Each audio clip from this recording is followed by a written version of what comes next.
Maybe escaping the vocation traps isn't just about personal creative fulfillment or private spiritual formation. What if it's about cultural responsibility?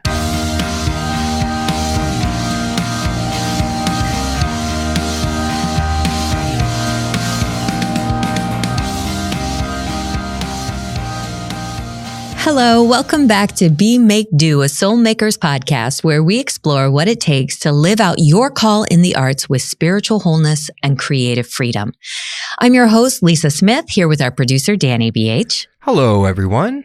And it is our passion to encourage you to become who you were created to be, make what you were created to make, and do what you were created to do. Okay, so here we are. This season on the podcast, we've walked through what we've been calling the vocation traps: the security trap, the happiness trap, the hero trap, and the chosen trap. And we've looked at biblical stories, biblical lives like Abraham and Sarah, Joseph, Moses, and Ruth. And what we've been seeing again and again is this: everyone gets stuck in traps based on fear. And they're traps because they become mistaken stories we play in our heads about what calling is and where meaning comes from and what we're responsible for. And when those stories go unquestioned, we get stuck. Not because we don't care enough, but because we care deeply and we're trying to carry weight that we were never meant to carry. Yeah, and I think what's striking is how familiar these traps feel. Like they don't feel like mistakes per se. They feel reasonable and logical when you understand each of the traps that, you may fall into. Exactly. The traps catch us because they feel reasonable. The security trap says, if I could just be certain, if I could be validated and safe and approved, then I could finally move forward. When the happiness trap says, if this is my true calling, it should feel good, or at least feel fulfilling all the time. The hero trap says, if this really matters, then it's up to me to make it happen. And the chosen trap says, there must be one right thing that I am meant to do, and I'm terrified of missing it. But what we've been uncovering as we've been talking is this: each of these traps quietly put us at the center of the story.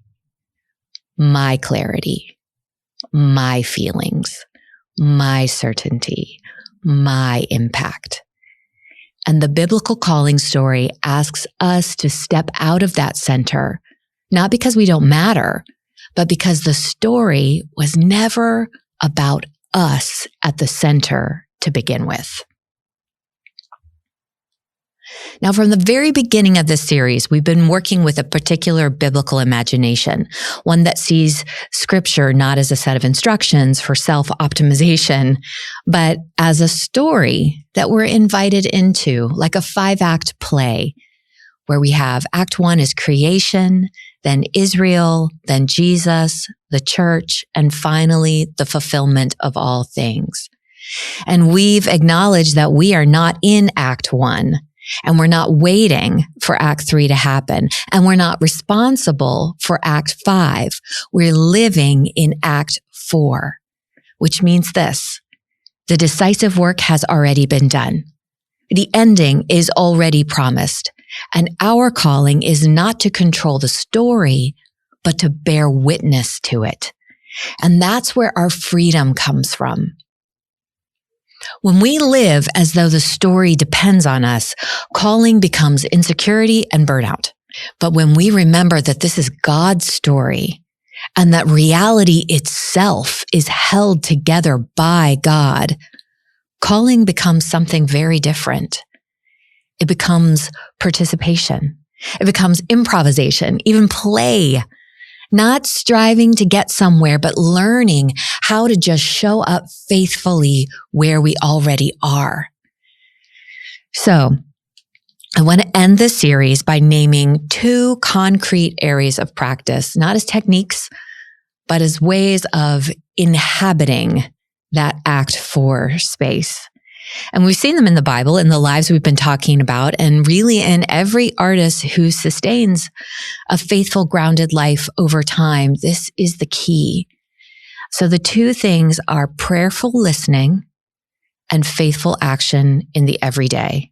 You've already heard us talk about these repeatedly through this Vocation Traps series. We want to be in a space of prayerful listening and faithful action in the everyday, regardless of your circumstances. So now, when we turn to those two practices, prayerful listening and faithful action, I want you to hear them not as how to fix your creative life or as self-help, but as how artists are trained to live faithfully in Act 4 of God's story. All right. So first, prayerful listening is how we learn to live in a reality that doesn't begin or end with us. If you think about Matthew 7:7-8, Jesus talks about asking, seeking, knocking, and he'll respond. And I think this is a great formula for prayerful listening. But I'm going to reverse it. So it'll go knock, seek, ask.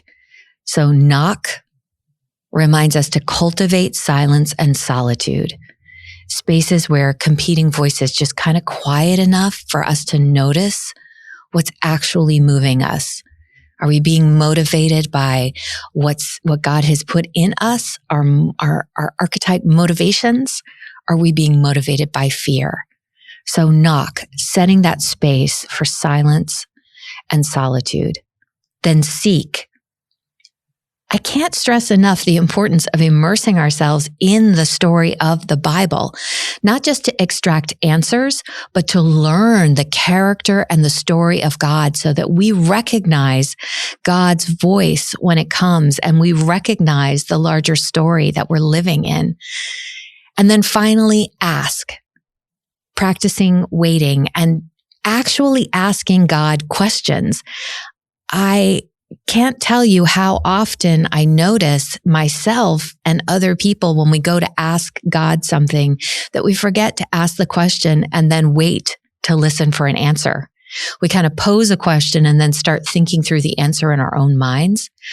But this process of in silence and solitude, actually asking God a question and then practicing the waiting part to see what God might have to say rather than resisting to just the urge to just answer for God too quickly. That kind of prayer doesn't immediately give us clarity about what to do, but what it's doing is reshaping who we're becoming. It helps us to shape our minds to listen into something bigger than our feelings and our immediate circumstances, but to listen into the larger story and to recognize God's voice. So knock, seek, and ask to practice this prayerful listening. And then the second practice is faithful action. If you remember, I think it was in the last episode, we talked about discernment and discernment, including that quiet listening, but also having a second part of faithful action and taking action in order to learn something. So we're not talking about the big heroic action that solves the problem or even strategic action that helps position you in a place. It's not action driven by panic or visibility. Faithful action is just choosing to live as though what you do today matters. What you create today matters. Showing up in the studio today matters, even when you can't see the outcome. And we saw this in the stories that we looked in the Bible, Abraham and Sarah learning to trust through small, costly steps. Joseph learning to act with integrity, even when it cost him everything. And the story of Ruth showing up in loyalty and doing the work before any kind of calling or result was revealed to her. And obviously Moses learning faithfulness over a long, long period of time before leadership showed up. For us as artists, that faithfulness looks like acting with integrity, even when no one is watching, showing up in the studio, the practice space, showing up to the page daily, quietly, imperfectly, even when it doesn't feel good. Practicing loyalty to God's will over public approval or what we think will get us likes. And just treating your creative practice as a meaningful spiritual activity, a meaningful act of service, even when it feels small and you're not sure who the audience is going to be. You practice the faithfulness, and then God forms faithfulness in you.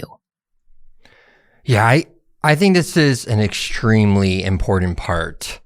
And seriously, like, what a time for it right now. And I think it's because it exemplifies by moving from being to doing, but without that pressure of productivity that you mentioned. And I also see this like through line of a visible success or important result that's actually stemmed from the quiet work, the invisible work. Mm-hmm. And yeah, I think that's such a good reminder to know, how you got there. Well, and the belief that how you got there is as important as where you got. Yeah, exactly. Yeah. Okay, now stay with me. I want to widen the lens one more time, because if we miss this, it's easy to hear this whole series as a personal encouragement and self-help podcast rather than what it actually is. Escaping the vocation traps is not just about you feeling better or finding clarity in your creative life or even just you getting unstuck. It's about what kind of culture we are collectively shaping through our work and our activity, whether we mean to or not. We're living in a moment where culture is doing more formative work than institutions ever could. Stories, images, algorithms, entertainment, and media, they're not just reflecting reality back to us anymore. They are constructing it. They're teaching us what to desire and what to fear and who to trust and what it even means to be human. And most of this formation is happening below the level of consciousness of most of us, most of the time. Which means whoever is shaping culture right now is quietly discipling the imagination of the world. Now, one of the central claims of the Christian story, and one that has largely disappeared from our shared imagination, is that reality itself is contingent upon God. By that, I mean the world does not hold itself together. Meaning is not something we make up. It's not self-generated. Truth isn't something we invent to survive. But the dominant cultural story we're swimming in tells us the opposite of that. It tells us that you're on your own to figure it out. Meaning is something you kind of just manufacture. Identity is something you create. Worth is something that you prove, and power belongs to those who control attention. But that's an awful story to live inside, and we all feel it. And when artists, most of the time, I think unintentionally, when we almost can't help it, absorb this story, our work begins to reflect that. And that's where the vocation traps stop being personal and start becoming cultural, start taking on a cultural level impact. The security trap doesn't just produce anxiety in us as artists. It produces work that's shaped by approval and trends and safety. It avoids truth-telling because it can't risk rejection. And when we fall into the happiness trap, it's not just a risk of us burning out. It's training us to believe that discomfort, grief, and struggle are failures, rather than embracing them as the places where meaning and honesty and transformation begin. And the hero trap trains artists to believe that we have to control outcomes. We have to be responsible for fixing the world, say something, or justify our work through the impact that we make, rather than just trusting that God works through faithfulness in ways that we can't measure. And the Trojan trap feeds the myth that only exceptional or rare or successful or influential lives matter, leaving most people quietly convinced that your daily faithfulness is insignificant. And so many people stop creating because they think it doesn't matter.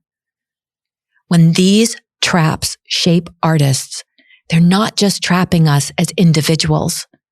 They're shaping the stories we collectively tell, the worlds we imagine, the futures we assume are inevitable. And this is why artists matter so much right now. Because we don't just comment on culture. We create the conditions through which people perceive reality. The work of artists gives language to longings that people can't articulate. It makes invisible assumptions visible and trains people how to see and how to feel and how to hope and how to lament. In the Bible, this work, that work of helping people to see and articulate, has always belonged to priests and prophets, not, fortune tellers or religious performers, but people who help communities remember what is true, especially when it's inconvenient or costly. When we talk about the prophets in the Bible, they didn't, invent new realities or come up with new things. They named the one that everyone was trying to forget. And the priests weren't manufacturing meaning. They were creating spaces and practices and symbols that made God's presence perceptible in ordinary life. And I think that's the lineage that Christian artists stand in. I think we're more akin to these roles than just purveyors of creativity. It's creativity in service to something, creativity in service to one another and to God. And now here we are standing in a moment of accelerated urgency. We're moving rapidly into a world shaped by artificial intelligence, by algorithmic storytelling, and endlessly just generated, churning out content. And these systems are incredibly efficient. I can't deny that, but they're not human. They don't suffer or love or hope or repent or wrestle with God or have relationships with others, yet they are increasingly defining what stories get told, what images circulate, what questions feel worth asking, and what futures seem plausible. The question is, who is forming the imagination of the future, and from what story? And here's the danger and the cry of my heart. If artists of faith are also unformed and anxious and chasing validation or trapped in fear-based narratives, then the Christian imagination just quietly disappears from public life. Not because anybody silenced it, but because it never showed up with clarity and courage and depth. This is why spiritual formation is not optional. It's not private spirituality or self-care. It is cultural responsibility. We want to be artists who are deeply formed, creatives and makers and writers and performers who can tell the truth without being reactive, who can hold ambiguity without collapsing into relativism. Artists and people who can imagine hope without sentimentality and critique culture without becoming cynical, and create without needing to control what other people think or do. That, I think, is what the world is starving for. Not louder Christian messaging, not safer content, but artists and the work of artists whose lives and work quietly testify to this deeper reality. Artists whose work doesn't scream, but breathes faith and trust and patience and courage and love. So here's what I hope you carry with you as we close this series. You are being invited again and again into a way of life that trusts God with the story and takes responsibility only for your faithfulness, knowing that your work matters, your presence matters, your small, ordinary acts of making matter, not because they save the world, but because they bear witness to the one who already has. And when artists learn to live this way, free and grounded and listening and acting faithfully, we don't just get unstuck. We become soul makers. People who create evidence that God is alive and at work in our time. If this series has stirred something in you, I hope you would share it with a friend. I hope you'll sign up for our newsletter and come and join us in our circles as we are building a movement together of soulmaker artists who are taking responsibility for the work that we are creating and for what God has called us to put out into the world. What you do matters. Thanks for listening. You've been listening to Be Make Do, a Soulmakers podcast. We invite you to stay connected with us through our Instagram at Be Make Do Podcasts, signing up for our newsletter at soulmakers.org, or simply by listening and sharing our podcast. All links and resources for this episode can be found in our show notes.